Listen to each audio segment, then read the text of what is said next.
Hi everyone, I'm Dr. Btches, and I'm here to make you gain your confidence back and have every guy run after you. I'm here to make you stronger, wiser, and more successful. So welcome back to another episode of How to Be a Bitch.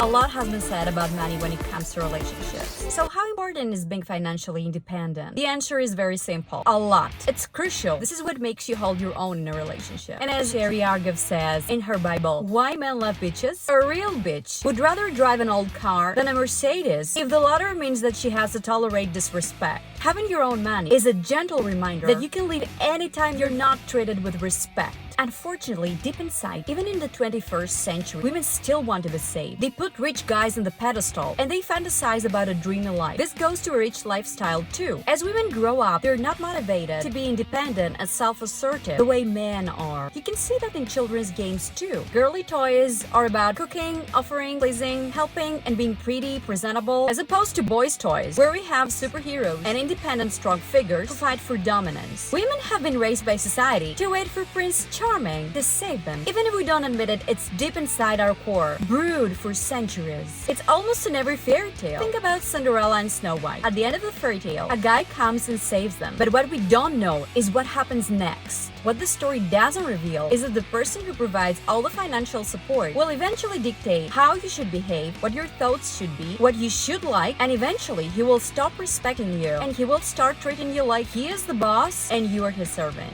You have the freedom to create your life as you want it to be. You have the responsibility of yourself, and this gives you the most important thing: freedom.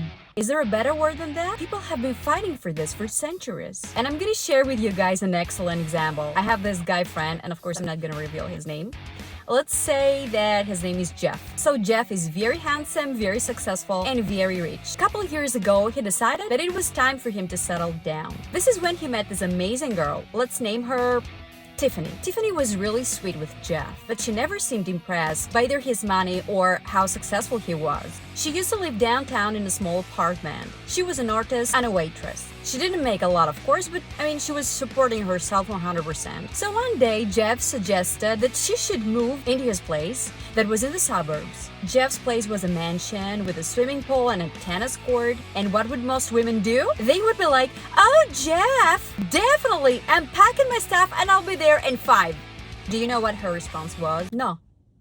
She said no. She rejected the mansion because she preferred living downtown. Because Tiffany was a real bitch. And this is what I want to make all of you guys. I want to turn you all into bitches. Because this is the only way that you should be able to hold your own in a relationship.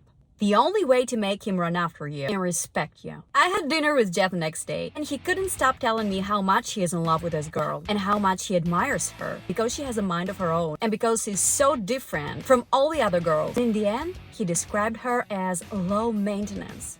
Oh my God, I love this word. And I will never forget this moment. What has made him fall for her was her independence and a world that still teaches women how to be dependent. And she wasn't that pretty either.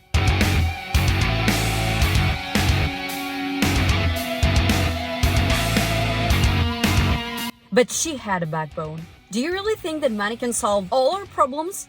Because I know many rich people that deep inside are miserable. Money is important, of course, but it's not number one, especially when it comes to relationships. What happens to other traits, such as respect, honesty, diligence? Aren't these the most important attributes we should be looking for when dating men? And shouldn't success be healing our traumas instead of accumulating wealth? Is there anything wrong with being financially successful?